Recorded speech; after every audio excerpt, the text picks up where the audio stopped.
kurban. Apa yang kalian ketahui tentang kurban? Penyembelihan hewan. Kapan dilaksanakannya? Hari Raya Idul Adha. Tanggalnya berapa? 10 Zulhijjah.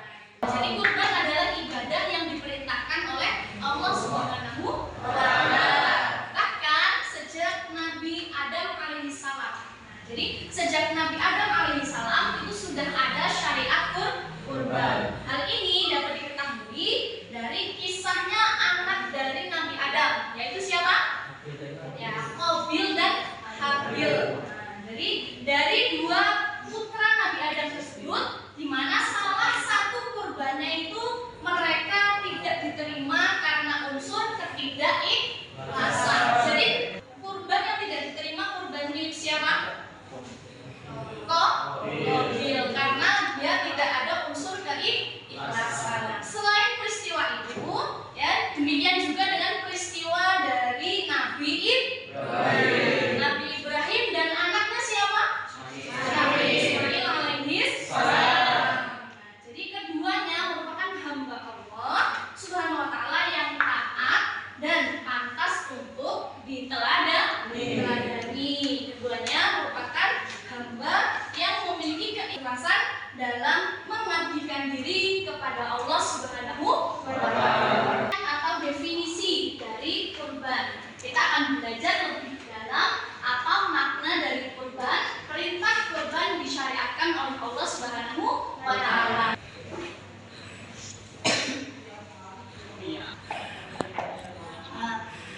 Jadi kurban ini berasal dari bahasa Arab, berasal dari kata qoriba yang robu kurban, yang berarti mendekatkan diri. Sedangkan menurut syariat, sini kurban didefinisikan yaitu penyembelihan hewan ternak yang dilaksanakan pada tanggal 10 Zulhijjah dalam rangka mendekatkan diri kepada Allah Subhanahu wa Ta'ala, bukan untuk melaksanakan kurban. Sedangkan hukum melaksanakan kurban adalah sunnah muakkad, sunnah yang dibuatkan. Waktu yang sah untuk melaksanakan penyembelihan hewan kurban, yang pertama pada tanggal 10 Zulhijjah. Sholat apa? Terus kemudian yang kedua adalah pada hari raya Tasyrik. Yaitu tanggal berapa aja? 11, 12, 13. Bulan apa? Zulhijjah. Atau sebelum datangnya waktu maghrib. Nah, selain itu ya, dalam berkurban itu ada sunnah dalam menyembelih hewan kurban. Jadi sunnah yang dilakukan di dalam penyembelihan hewan kurban itu yang pertama adalah hewan kurban hendaknya disembelih oleh orang yang berkurban. Nah, jika dia laki-laki dan mampu untuk menyembelih. Terus apabila pemilik dari kurban tersebut tidak mampu atau tidak bisa menyembelih sendiri, nah sebaiknya diserahkan oleh alim atau pada orang alim dan yang ahli dalam melaksanakan penyembelihan. Jadi boleh disembelih sendiri jika laki-laki dan mampu. Kalau tidak bisa, boleh diserahkan kepada ahli atau alim dalam pelaksanaan penyembelihan kurban. Nah, pemilik kurban atau pemilik hewan kurban itu dianjurkan untuk menyaksikan penyembelihan. Itu yang pertama. Yang kedua, disyariatkan bagi orang yang berkurban bila telah masuk bulan Zulhijjah untuk tidak memotong rambut dan kukunya hingga hewan kurbannya disembelih. Nah, di sini sesuai dengan sabda Rasulullah. Nah, artinya dari Ummu Salamah bahwasanya Rasulullah SAW bersabda, apabila telah masuk 10 Zulhijjah atau 10 hari pertama bulan Zulhijjah dan salah seorang dari kalian hendak berkurban, maka janganlah dia mengambil rambut dan kukunya sedikit pun. hingga dia menyembelih kurbannya. Di sini hadis riwayat Muslim. Larangan dalam hadis ini atau hadis di atas hanya berdampak pada hukum makruh jika melanggarnya. Jadi dampaknya hanya pada hukum makruh jika melanggarnya. Kalau makruh itu gimana? Dikerjakan dan berdoa. Iya, ditinggalkan. Iya, diulangi kalau makruh itu apa, Lutfi? Ditinggalkan dapat pahala, dikerjakan dan dapat pahala. Iya, jadi lebih baik dikerjakan atau ditinggalkan? Terus selanjutnya sunnah dalam penyembelihan itu daging kurbannya yang sudah disembelih sebaiknya dibagikan kepada siapa? Yang pertama kepada siapa? Pak? Miskin dalam kondisi mentah. Jadi dagingnya dibagikan, daging kurbannya dibagikan dalam kondisi mentah kepada siapa? Yang pertama kepada fakir miskin. Dengan ketentuan 1/3 untuk yang berkurban.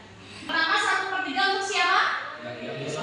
Nah, untuk dia yang berkorban dan keluarganya.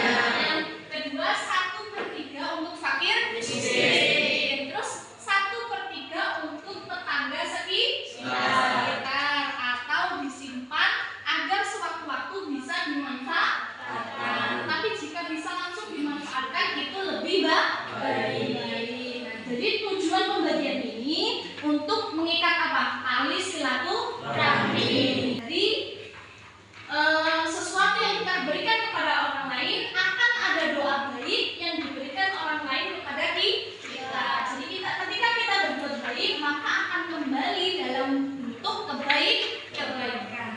Hewan kurban ini, dagingnya ya, daging hewan kurban ini tidak dianjurkan atau tidak boleh untuk dijual. Dilarang menjual daging kurban sesuai dengan hadis Rasulullah yang artinya janganlah engkau menjual daging benda haji dan kurban. Makanlah dan sedekahkanlah serta ambillah manfaat dari kulitnya dan janganlah engkau jual. Kita boleh mengambil manfaat dari kulit hewan yang disembelih sebagai kurban, tetapi dilarang untuk dijual. Dan yang terakhir hikmahnya.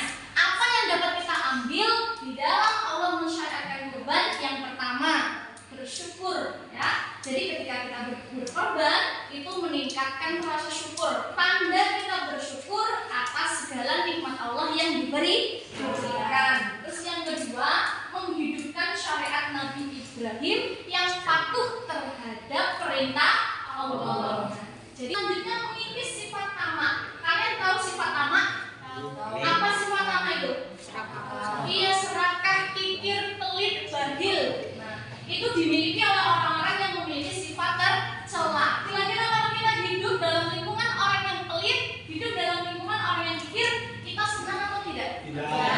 Ya, maka kita janganlah menjadi bagian dari orang-orang tersebut. Nah, adanya syariat kurban yang disyariatkan Allah itu supaya mengikis rasa tamak, biar kita tidak pelit terhadap sesama. Ini sedikit tentang materi hewan kurban, semoga dapat dipahami dan juga dapat kita amalkan dalam kehidupan sehari-hari. Dari hikmah yang kita dapatkan setelah belajar tentang kurban, nah kita dapat menjadi pribadi yang lebih bersyukur. Untuk evaluasi pada pertemuan hari ini, saya akan menggunakan evaluasi secara lisan atau pertanyaan langsung. Untuk Flora ya, Flora.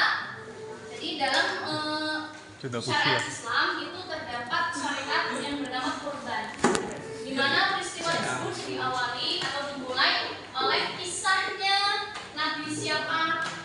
Habil dan Habil anaknya Nabi Adam. Ya, terus kemudian Tadi berapa menit sih? Nabi Ibrahim dan Nabi Ismail. ya, karena ketaatan dan kepatuhannya terhadap perintah Allah. Selanjutnya, Umi, pada tanggal berapa disyaratkannya berkurban?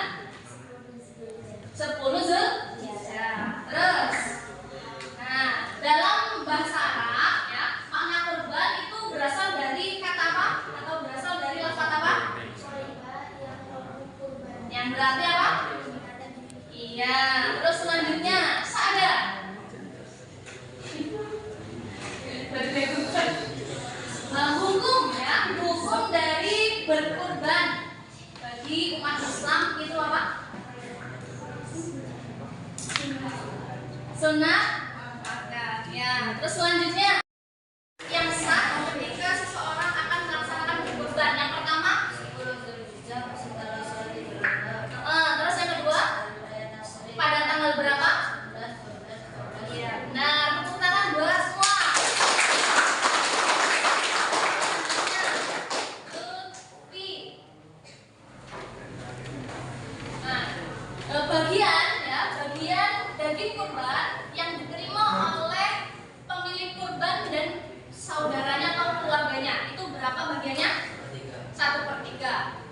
Sebutkan bagian-bagian yang diterima oleh orang yang menerima daging kurban. Yang pertama 1/3 untuk siapa? Keluarga. Terus yang kedua 1/3 untuk siapa? Fakir dan miskin. Dan yang terakhir 1/3 untuk tetangga. Ya, tepuk tangan untuk semua. Yuk kita bacakan bersama-sama dalil disyariatkannya kurban. A'udzubillahi